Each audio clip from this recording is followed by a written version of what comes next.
Recording in progress.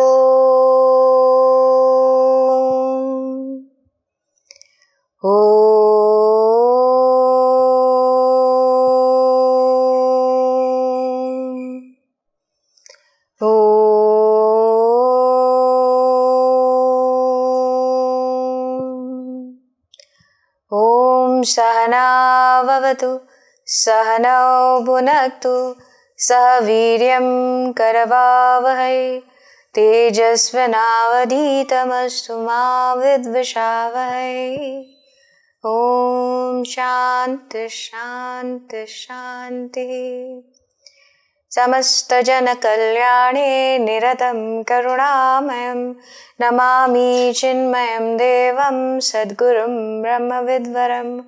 Harihi Om Shri Gurubhyo Namaha. Harihi Om. Mukam karoti vachalam Pangum langhayate girim Yat kripatamaham vande Paramananda Madhavam. Paramananda Madhavam. So, taking the blessings of Mahadeva, Madhav, the Paramananda, the Jagat Guru, we will embark on this journey with Bhagavad Gita. So far we have seen the glory of Bhagavad Gita as told by Madhusudana Saraswati ji in the Gita Dhyana. We went through the 9 verses and we saw how each aspect he has covered very beautifully, telling us what is this Bhagavad Gita, what is this conversation about, how it is talking of those key essence of the Upanishads, which is that universal self, which is that essence which is me itself, that is that Satchitananda. That is spoken of as the essential theme of this Bhagavad Gita. And what is the conversation, whom is the conversation with? It is between Arjuna, which is that Arjuna is not someone different, it is you and me only, right? And the conversation is with Krishna, who was not just his friend, his sakha, he was the one who was his soulmate, who was the one to whom he would have various conversations about his doubts about life, about situations, about how he should approach various devatas to attain certain powers and equipment, how he can better himself in his own life. That is what he used to usually discuss with him. And here he is in the battlefield, and whom but Lord Krishna alone, his friend, as his charioteer, who is taking him on the battlefield, who is guiding him on the way. And he is also the one who is answering the essential questions that he has to ask in this battlefield for him, right? And then of course, we also saw who is this Jagat Guru, who appears as, this Adi Bhautik avatar of Krishna, playing his leelas, and yet at the same time, in my adhyatmic journey itself, in my pursuit towards happiness, he is the one who is guiding me through this Bhagavad Gita. So I'm bowing down to that Jagat Guru who is acting sometimes as that wish fulfiller. At the same time, he is also that disciplinarian, right? And this Gita Ma, she has become that mother, the mother who is giving me that unconditional love and compassion and nourishing me when I need it most, right? So whenever I am faced with any doubts, whenever I am faced with any kind of dilemma, it is this Bhagavad Gita who will be my source of solace as well as courage, right? And this many great men have actually benefited from it, and we have a history of them in our own country, right? From be it Mahatma Gandhi to Lokmanya Tilak to the great stalwarts such as Adi Sankara Nilayam, who not only wrote the beautiful commentary on it, he further, even speaking of this commentary, when we see in 3 pages, you might call it 3 pages, but it is much more valuable than 3 pages. He has written a beautiful introduction, prologue kind of, to this commentary, which he begins with, right? We'll see a brief part of that today, right? Which is mentioning the key aspects of what this Bhagavad Gita is and how it is dealing with our lives.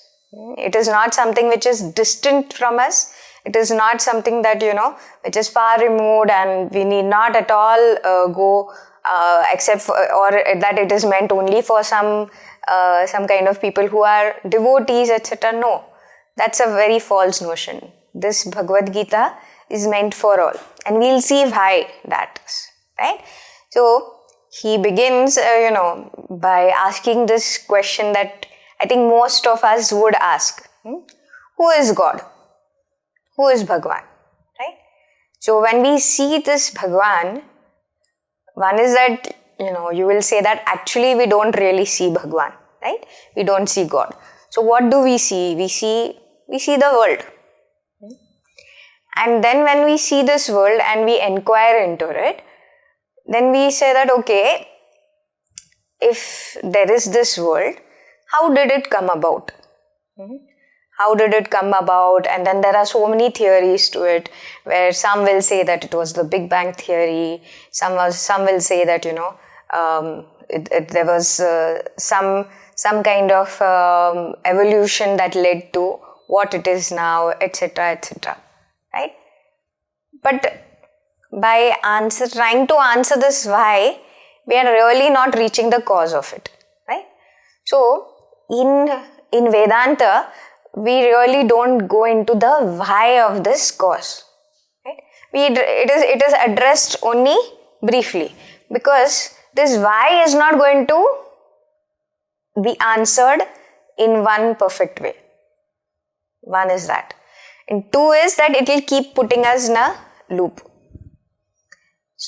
And our actual question is not that of why, but who that is, right? Who is that and how am I connected with that, right? So we'll go more towards that. So he says that if we see this world, right, and if we say that there is this world, but before that world, there was that pure consciousness alone. There is that absolute reality alone. That which is the substratum of all, that reality is, right? That reality is and ever was, right? And this reality, coupled with Maya, brought about this manifested world. Okay, fine. Now, if we go into the finer details of it, you might say that, oh, this is getting too technical. I thought we were learning Mahabharata and Bhagavad Gita. So we'll just go to only what is essentially required. Okay, and then further, as we go into the Bhagavad Gita, we will cover whatever other aspects, because then our questions will be like, what is this Maya? Is there Maya at all?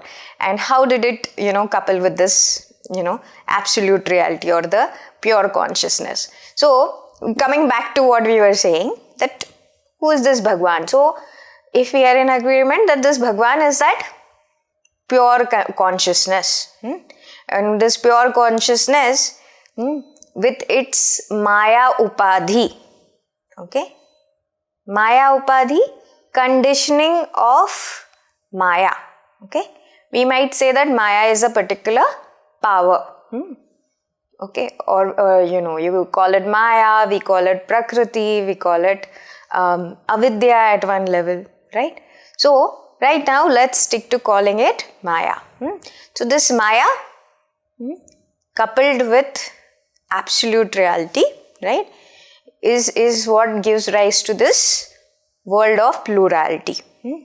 And at its initial stages, we call that manifest world as the Virata Purusha.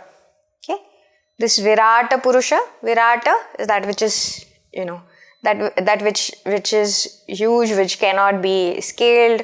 Okay, so this Virata Purusha, just if you want to, you can note down these stuff, right? So this Virata Purusha is what is that universal person, right?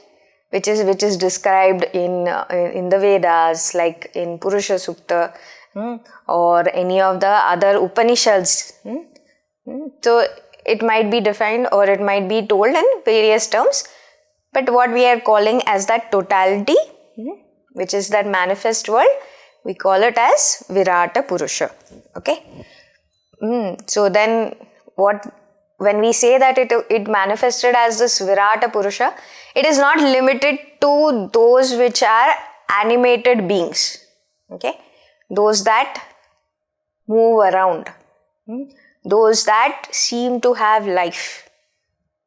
This consciousness, this awareness, this manifestness is not limited to those beings alone, but it is expanding to all that is manifest. Okay, chara and achara, that which is animate, that which is non-animate, that which is movable, that which is non-movable. Okay, so it is equally present in everything. Okay, so then we might say that why did Bhagavan come up with this Srishti? Then he said that, you manifested as Jiva, and therefore you had certain desires, and in order to fulfill those desires, you are going to, put those desires into action, and those actions were going to give results, and those results are going to be coming as your karma phala. So, will that happen by only one being there? No, right? And therefore, there had to be many, right? There had to be this manifest world. So, you have a Srishti. Why? Because your karma phalas are there, right? So in order that this chain is, fulfilled, Bhagavan says, okay, fine, you can have the Srishti. Okay. Then he says that, but then who sustains? What is that one thing that sustains this Srishti or this creation that you call? Then Bhagavan says, it is Dharma. Dharma is that which sustains everything in this world. So, but then you say, but what if I'm not aware that there is a Dharma and I'm not adhering to it, right? Because I'm not aware. So, how can you say that Dharma is that which is sustaining? So, irrespective whether you know it or don't know it, right? This Dharma is prevalent. Dharma is what? So, then when you know that what makes a thing that which it is,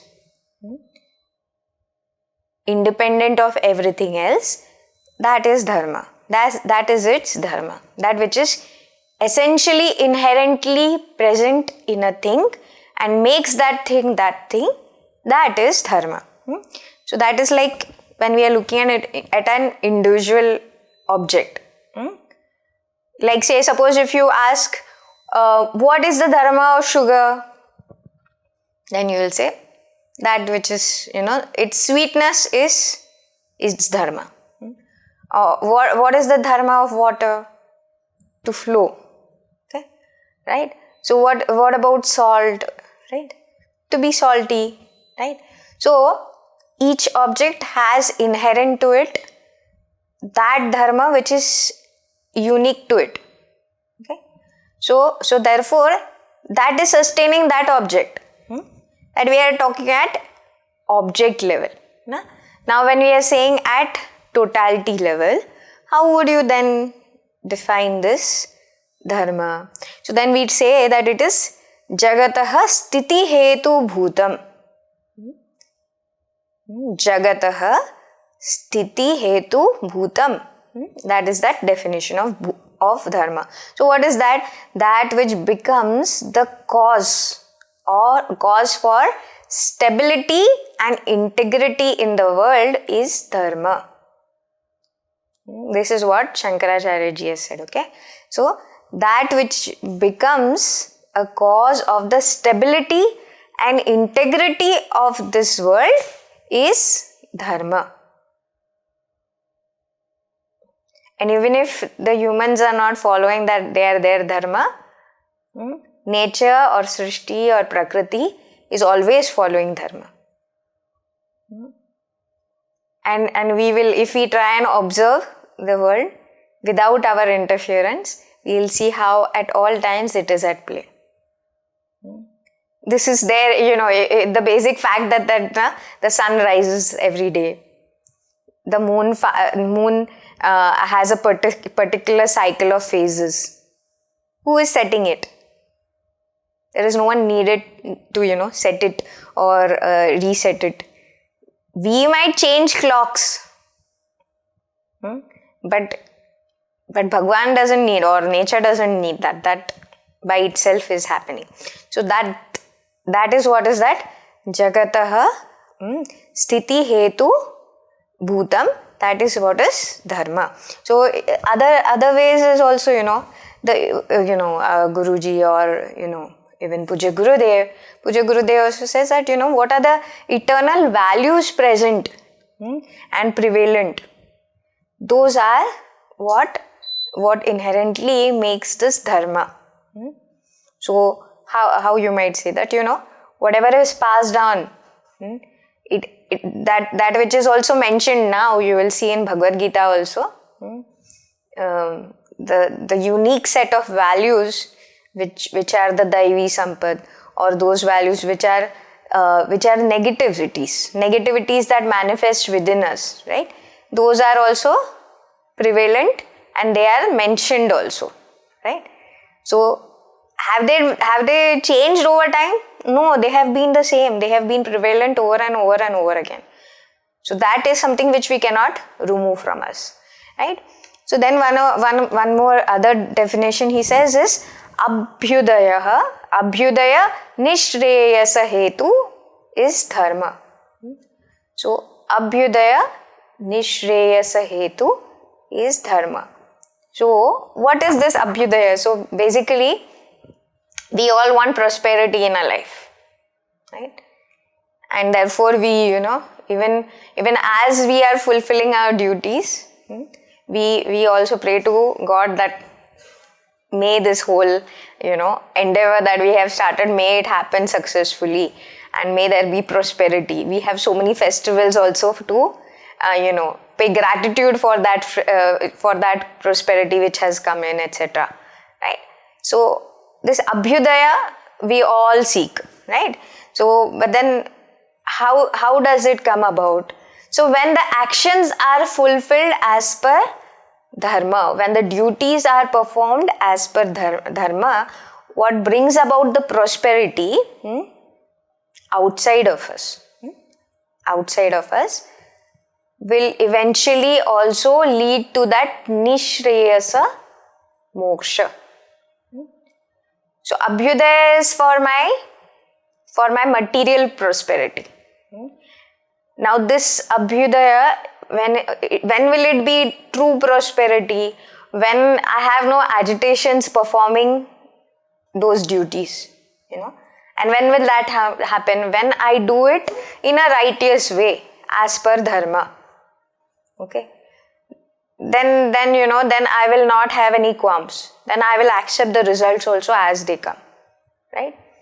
And this, this comes about how? Through karma yoga. Okay. How that also we'll see in the Bhagavad Gita, right? In the 3rd chapter, it is much more detailed, this karma yoga. But then, in the process of doing this dharmic activity, which is my daily duties, which also leads to my material prosperity, unknowns to me, I am also bringing about my ultimate goal of moksha. because as I go through this karma yoga, the sadhana will come about by itself in my daily duties. Through karma yoga, the sadhana itself will come about, and then it will lead to from that there where I started with wish fulfilling or desire fulfilling in a dharmic way, my karmas that I performed through the righteous path. Then what am I also doing? I am also bringing about those qualities which will bring about purity in my heart. And slowly and surely I will move towards moksha also. Okay? So that nishreyasa also will bring up. So therefore it is said, abhyudaya nishreyasa hetu iti dharma. Okay? So that is there. Then there is also a fourth aspect which he speaks of, where he says, Shreya arthibhihi anusthita yamana. So that which is done for goodness, that which is practiced and not kept in theory alone.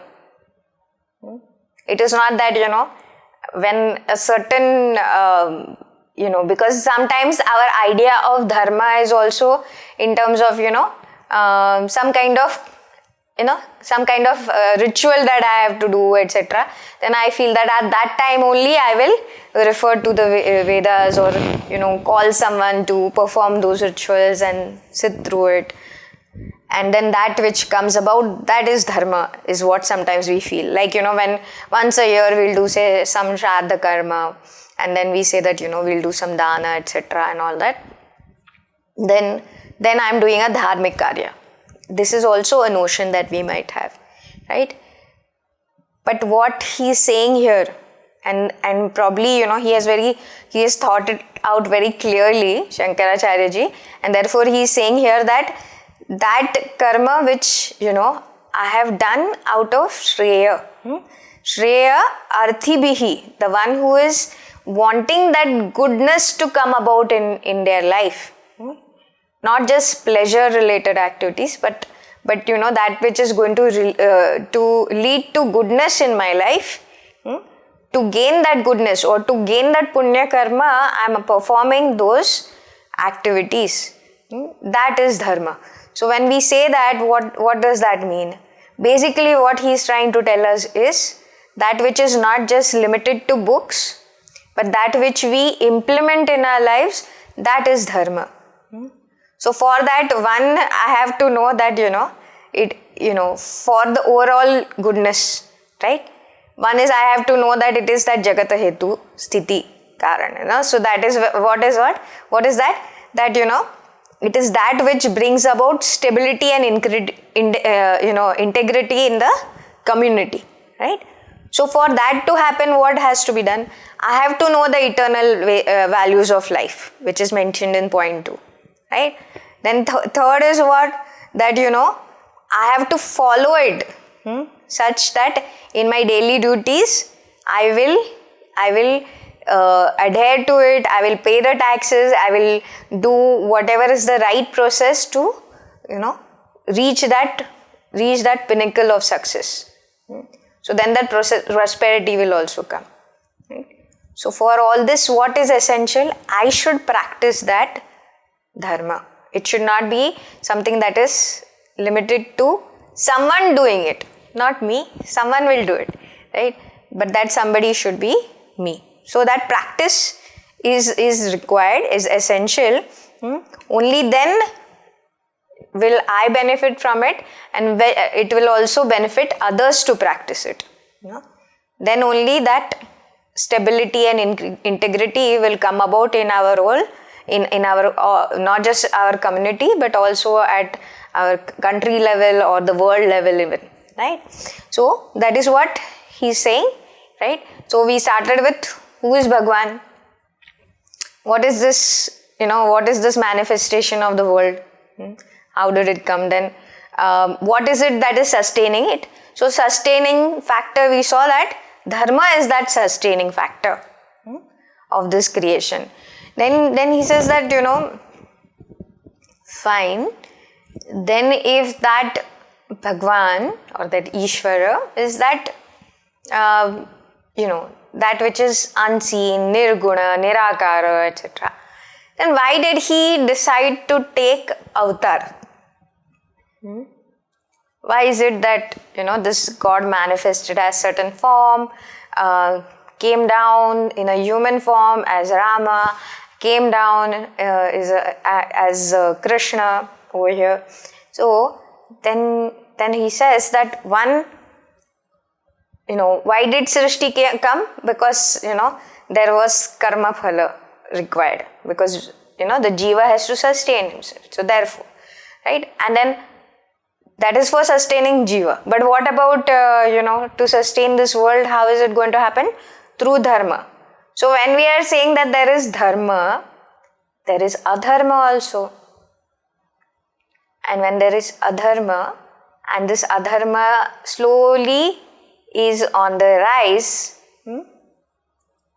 and we'll see that also, unfortunately, what is it? More than dharma, adharma is so kind of weighing more, right? So what or who is required to bring in a balance? Then that avatar is required. And that avatar manifests for that reason, to control. Control where? Outside. Right? So Bhagavan is there for, we saw, Vasudeva Sutam Devam Kamsa Chanura Mardanam. Right? So he came about to get rid of that Kamsa and Chanu. Right? But that is outside, you might say. But then what about inside me? Inside me also there are so many negativities. So there what is going to help us? This dialogue that Bhagavan had with Arjuna, that is for me. And to make that happen, what is going to come about? This connect has to happen, right? And for that, what has to happen? Satsang sadhana has to take place, right? So therefore, avatar came to get rid of the external and also leave lessons for us, leave guidelines for us, which come about in the Puranas, which come about, like Bhagavad Gita is also manifest where? It is in the Purana only, right? Which is in the Mahabharata. Advaitamruta Varshinim Bhagavatim Ashtadashadhyayini. This 18 chapters of the Bhagavad Gita came about in this Mahabharata, right? Which is a Itihasa Purana. Okay, so here we saw how or why this avatar comes about. Then he says that, okay, then what is the nature of this dharma if you want to know? So here, in his commentary,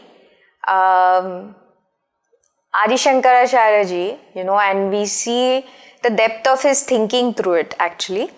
How he would have gone through the entire Bhagavad Gita and then tried to understand what Vyas ji is trying to convey through his writing, through this beautiful prose and poetry, through actually a poetry, right? And then he has come to this, that he says that there are two kinds of dharma in the world. One is pravrutti dharma and the other is nivrutti dharma. Okay. So pravrutti as in that which is action oriented. Because he saw that, each of us is more prone to go outward. Right? So it is not that we are, and as more and more the yugas go on, right? He saw that more our tendency to go outward will increase, right? And therefore, in the world we will have this pravritti dharma, which is why the Vedas are guiding us also in that way, right? First it starts with the karma kanda and only later it goes on to the jnana kanda. Okay. So there is the pravritti dharma. So what does this pravritti dharma do? So pravritti dharma is that which is, it is triggered by our desires. And for that wish fulfillment, we are going to go out and do our whatever actions that we have to do, right? So how is that desire going to be fulfilled? Through our action, right? So this karma that we do is, generally it is sakama karma. We call it sakama karma. Sa means with. Kama is with desire. Okay. Sakama karma is the usual path of action in this world. I'm doing something because I have desire for something or someone. And only that is what is, that which is the propelling force of life, you might also say, right? So that is one thing. But so what does the Vedas do? The Vedas give us a path. They said that, okay, you are doing this sakama karma. How can you do this karma without any kind of agitations? Because some point of time you will say that, I am tired and exhausted and I don't see a way out. Is there a better way of doing things? Out of the maturity which comes about over lifetimes, then we will try to seek a better way of living. So, instead of changing the outer alone, we then, the Vedas guide us to go slightly more inward, and they say, okay, you're doing this karma like this, now try this way of doing it. So there is where they bring in this faculty that we have of discrimination. What is this faculty of discrimination? We have an intellect which tells us, this is how you did things earlier and this is what you got in result. Now if you do it in this way, there is a slight change, slight variation in which your result is going to come about, and there is more, there is a more sense of fulfillment in doing that. So why not do that? Now instead of me thinking that, right, the Vedas give me the guidance in doing that, right? So the Vedas tell you that, okay, this karma, you do it in this way. They gave the discipline for it. And then if you do something wrong also, then also how to counter it, that also is given, right? So the way of living is slightly more cultured when it is done the Veda way. Okay, so that is what is given over there, right? So the Vedas, they will say, okay, you want to fulfill your desires, here, do the work in this manner, and see the results that you gain, right? And then, slowly as you go about it, then you will say that I have had enough of success. Now I want some more inner fulfillment.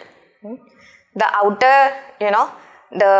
outer prosperity that I was looking for, it has been fulfilled. Now this is enough. I want something better. My taste has increased. I want something better than this. I want something more long lasting. And how do I get that? So again you ask that same Veda only, right? And then what is it going to do? It is then going to tell you that yes, you can get it. You just use the Veda way again to bridge that gap. So how do you do that? So normally, how are we, changing our situation?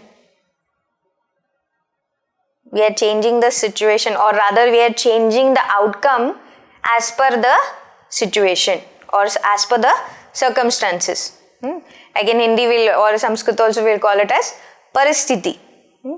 So क्या कर रहे हैं हम परिस्थिति बदल रहे हैं, right? We will keep changing the circumstances. Okay, now this has come. Let's build a this is our wall, and some animals are coming in, right? So what should I do? I'll just build a wall. so that no intruders come inside and they don't harm my crops. Fine. That became one solution, right? But when intruders are coming in my mind, how do I stop them, right? And what are those intruders? Those intruders are nothing but, the negativities that displace me from my ease, right? So, ideally, my nature is that of being peaceful, right? But the moment a desire enters and that desire is causing me some kind of agitation because of whatever prevalent negativity is, right? Then what is going to happen? Then there is going to be pravritti, right? Then I will go towards some kind of action, right? So now instead of that, I say that I'm not going to indulge that negativity. I'm going to respond in a different way. And that is possible, right? And that we observe. Then what is happening? Instead of changing the parasthiti, I am changing my manasthiti, right? And all of us go through a phase, when earlier we were very eager and we just wanted to do very, instant gratification we wanted. Then we were just changing our parasthiti, right? I want this now. If I get this, then I will get that, right? If I get that, then I want the next thing, right? So that is never going to end. That need for more and more is only going to feed my greed, is only going to feed my want for more and more. The competitiveness also increases, right? And with that comes what? With that comes more and more agitation to myself. Then that which I had sought earlier, which I thought was my own fulfillment, that is, it is like we are pushing it more far beyond, right? So here, what is he saying? So if we go by the pravritti marg, we are going to more push ourselves towards that more and more, and that fulfillment will never come to us, right? But along the way, when I see that, changing the external is not going to give me that fulfillment that I seek, then what will I do?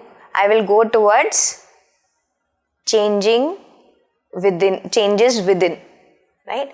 So that manasthiti is what I will then move towards, right? So when I start changing my own nature, own nature as in I start moving towards my nature, that which is of, that which is of peace, that which is of calm. What will I do? I will change my my essential outlook of looking at the world. So that vision is going to change. And as I do that, what will I do? I will go a step further from just being content at changing my manasthiti. I will transcend to going to that vastu sthiti. Okay. So what is vastu sthiti? So sometimes we might say that, a vastu means an object. So how does object come into this? So here vastu in Sanskrit is going towards that tattva or that essence. That vastu which is essentially me, my nature, that is where I want to reach, right? So from changing parasthiti through pravritti marg, I will go towards nivritti marg.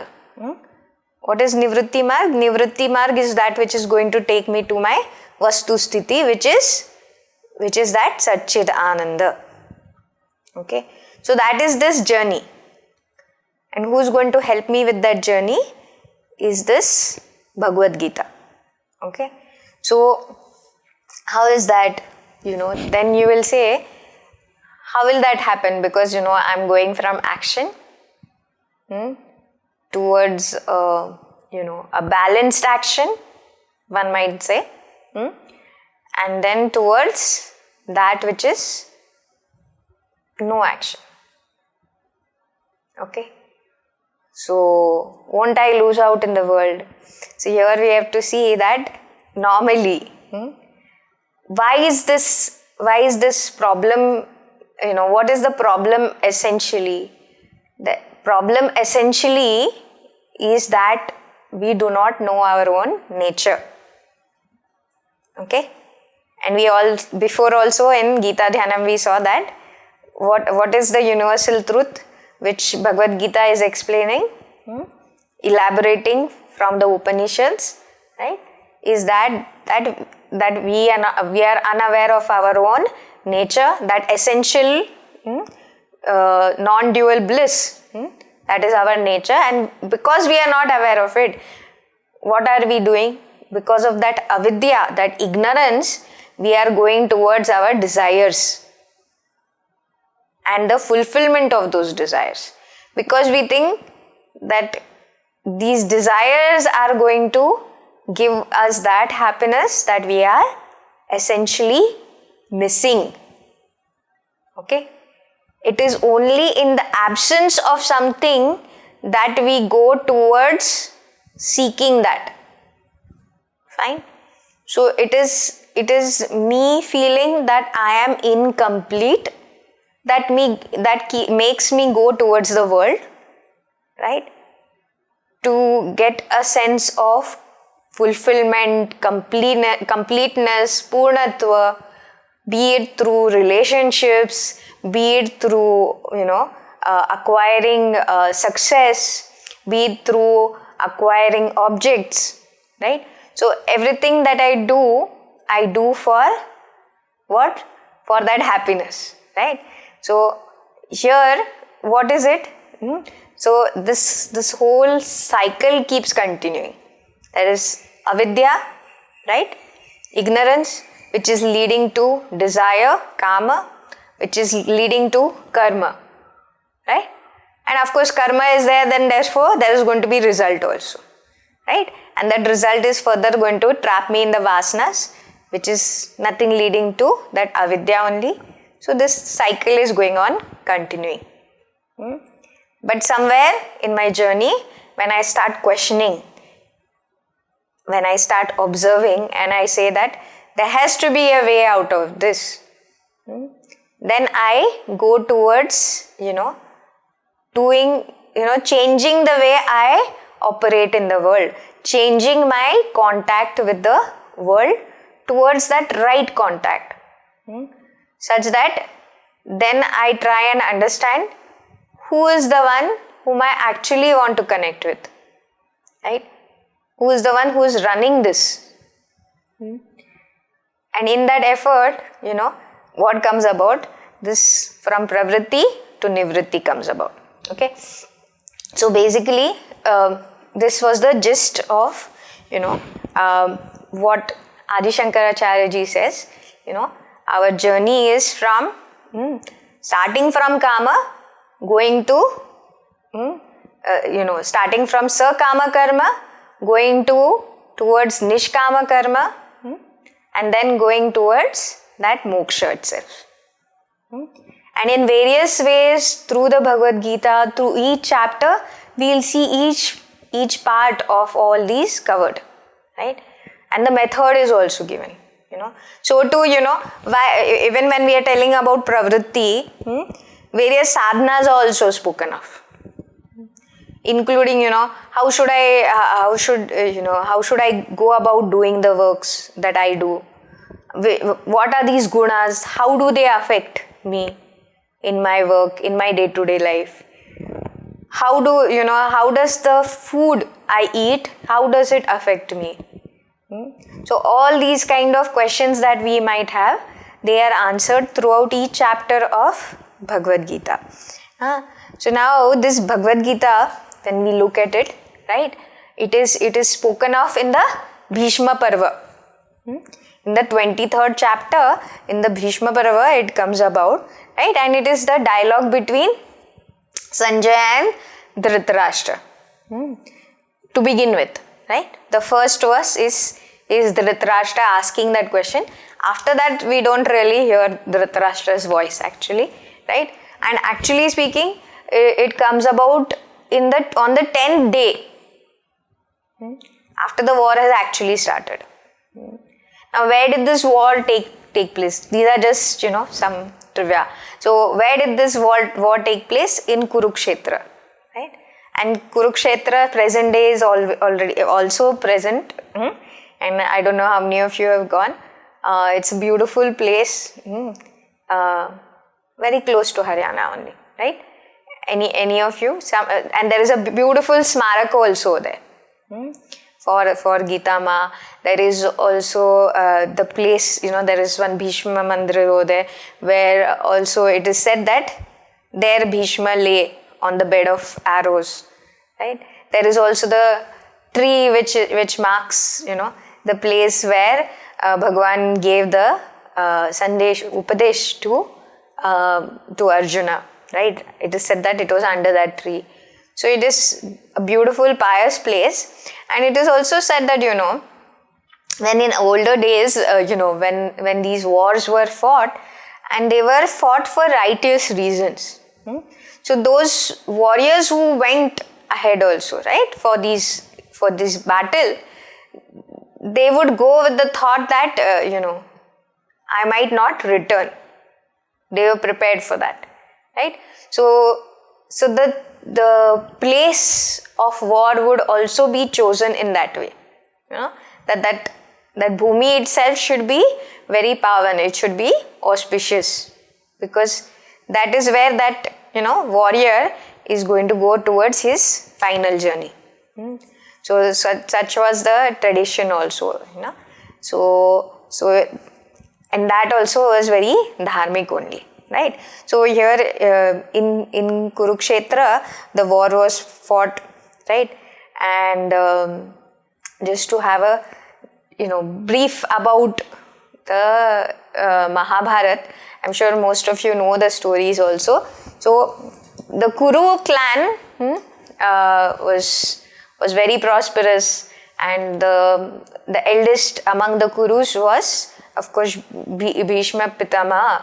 And he had, out of loyalty and dedication and sincerity towards his own father, he had taken the vow that he will never get married or have any child. And so too, he had taken the vow that he will protect the throne. As in, whoever is the king, he will be ever there to defend that throne of Hastinapur. Right?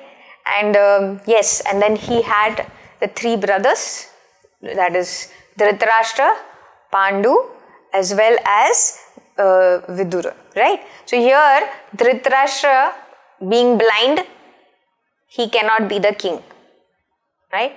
Why? Because he is dependent. And if he is dependent, he cannot be the one who can make decisions. So therefore, he is not eligible. Though he is the eldest, he is not eligible to be king.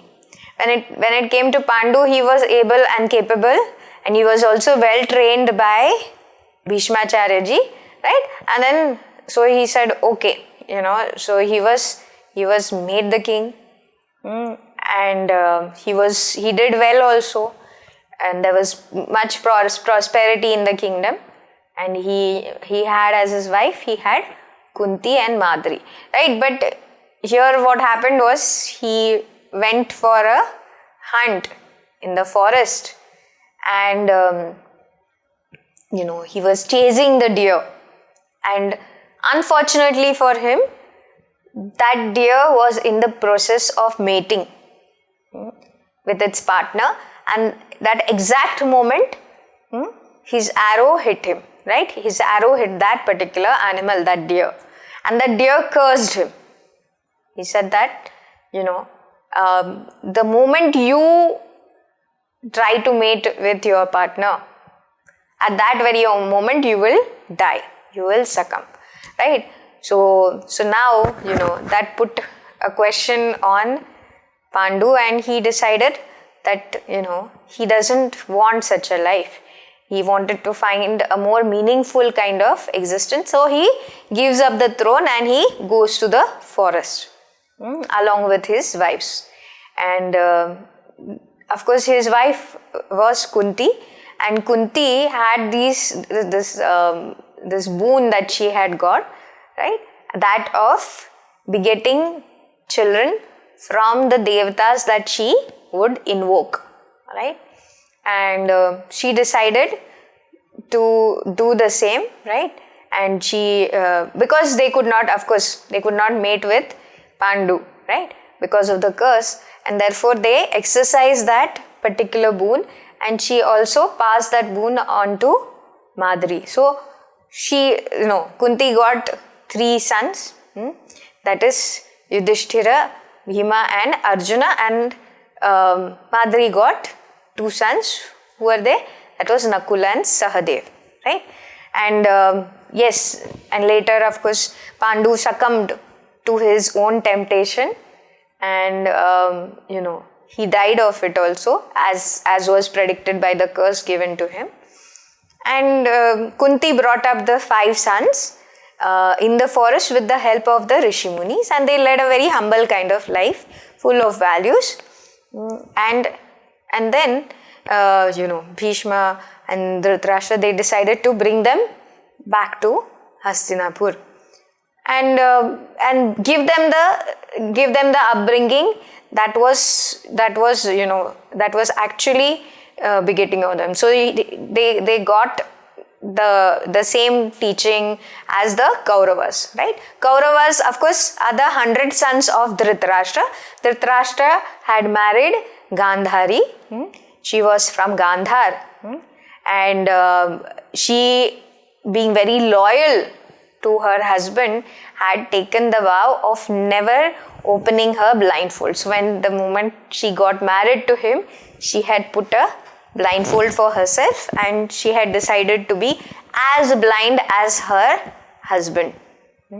So yes, what can one say? But yeah, so she followed that, and then she had also 100 sons, and they were brought up with with as much of wanton pleasures as they wanted, right?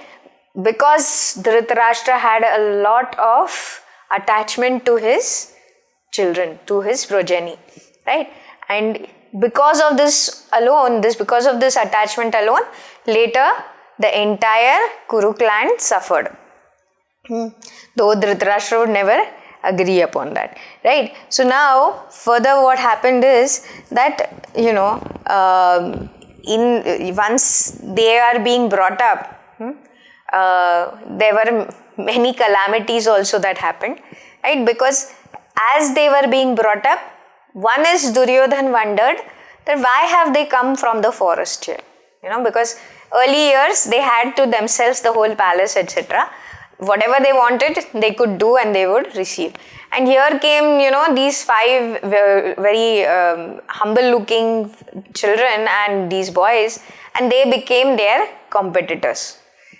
And this seed of jealousy which he had since his childhood, his uncle Shakuni, he would keep fueling it. He would, and normally also it happens within children. There will always be someone who will be your opponent. And for Duryodhan, that opponent was Bhima, this happy-go-lucky little boy, chubby fellow. He had a huge appetite. And, he would want whatever Duryodhana is eating. He would want whatever is given to him. And he had a unsatiating kind of hunger.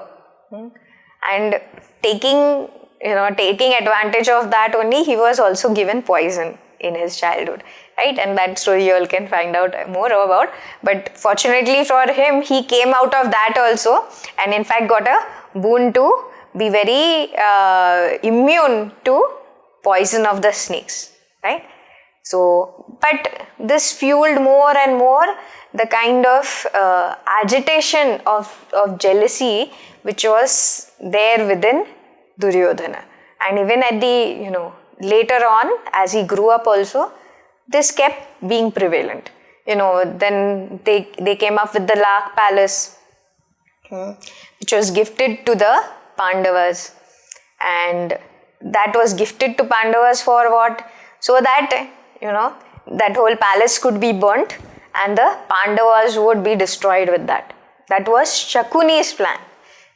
That was hatched by Duryodhana. But unfortunately, Vidura, who was very Vidur, he was very wise, he was very alert, and he supported the Pandavas, and the wise among the Pandavas again was Yudhishthira. And all people, they liked him, right? So that was also one bane for Duryodhana. But Vidur, he alerted Yudhishthira and he made sure that, tunnels were built within that palace and they could escape. Then further, again, this battle between the Pandavas and Kauravas, it kept on, So they were also sent, Dhritarashtra then tried to mete out, some kind of a balance. He said, you can have the Khandava Prastha. So he gave them the Khandava Prastha. And this Khandava Prastha actually, though the Pandavas took it, but then they realized that it was very banjar land, very, barren kind of land.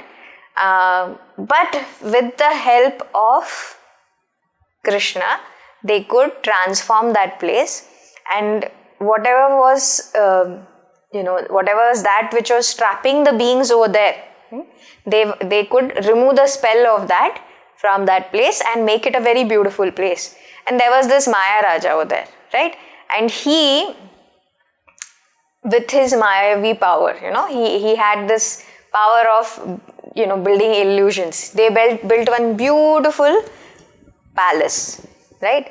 And that palace, everyone wanted to come and see. And Naradji had come over there. So Naradji said, even among the best of best, this kind of a Mahasabha is not prevalent, right?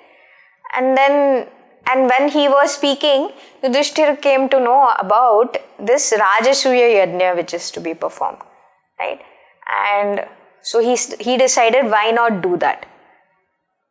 And from that, again Duryodhana was so angry because, they had tried to impoverish these Pandavas and now they were going towards more and more prosperity.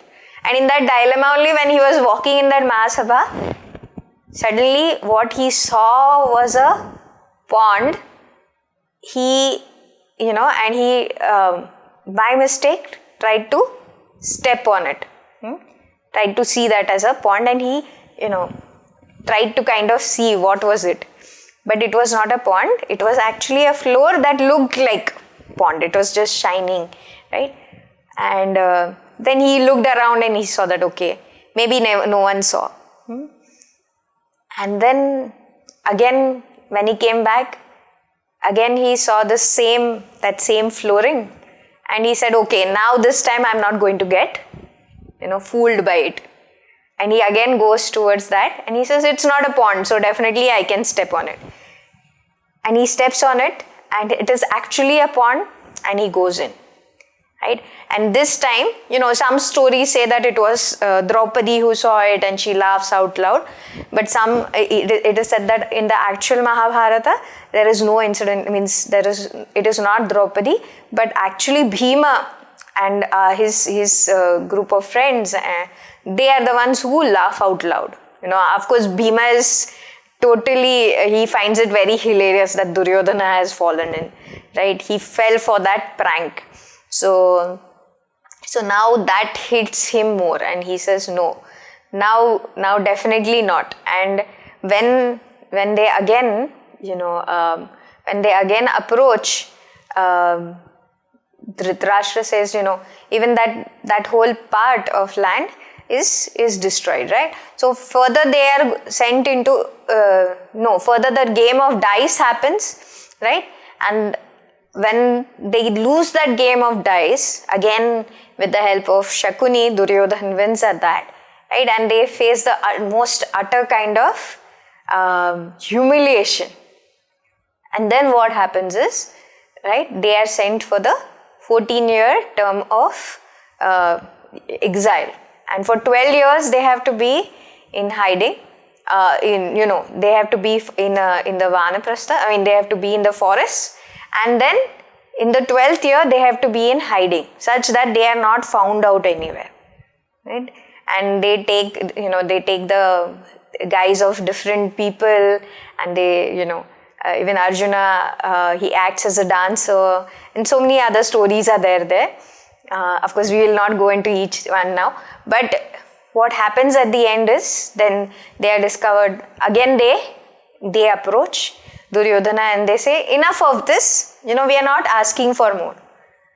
We are just asking for one house for each of us, which is rightfully ours. And Duryodhana says, no, not even one, not even the tip of a pin of land is going to be given to you. You are not worth it, right? So, only 4 methods left, right? One is that of Sama. So what is Sama? Sama is that, have a dialogue, amicably settle it out. For that Krishna had gone. Duryodhana was not willing to listen, right? So then that is also, gone. So then they go towards Dhyana, right? So, giving off a gift, giving off a charity or a gift. So here also, Yudhishthira approaches and he says that, we don't want anything. You can have the entire kingdom. All you have to give is 5 villages. One for each of us, brothers. That's all. We are not going to touch any of your land. Yet, no result, right? Then, last they go for Bheda. Bheda here is, Krishna approaches Duryodhana and he tries to give him the perspective of Yudhishthir, of his opponent. And he tells him, what is the pros of having Yudhishthir on your side? You might not give him any land or anything, but having him as your benefactor, as the one who is going to be your Hita Chintaka, what are the gains that you will have? And yet, Duryodhana denied. He said, no, I am nothing doing. I am not going to budge on my decision. Then, of course, the last resort was Danda. And that led to that war, right? Which we are going to take up. And yes, of course, this Mahabharata continues within us, right?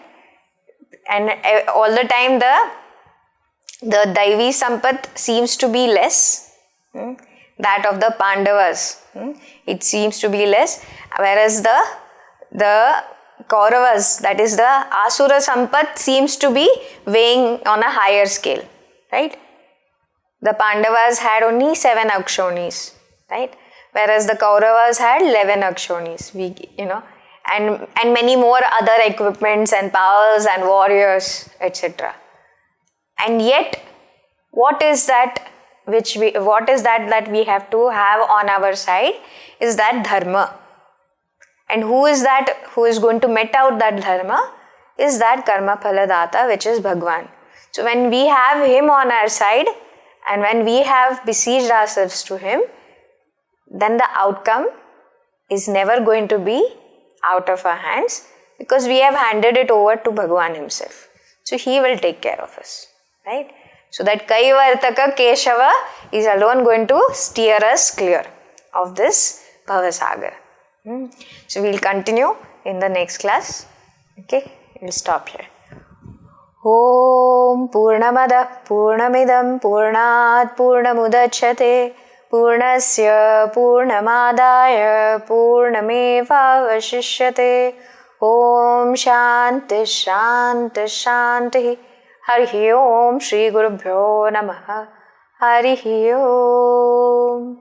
Loka samasta sukhino bhavantu. Loka samasta sukhino bhavantu. Loka samasta sukhino bhavantu. Hari Om.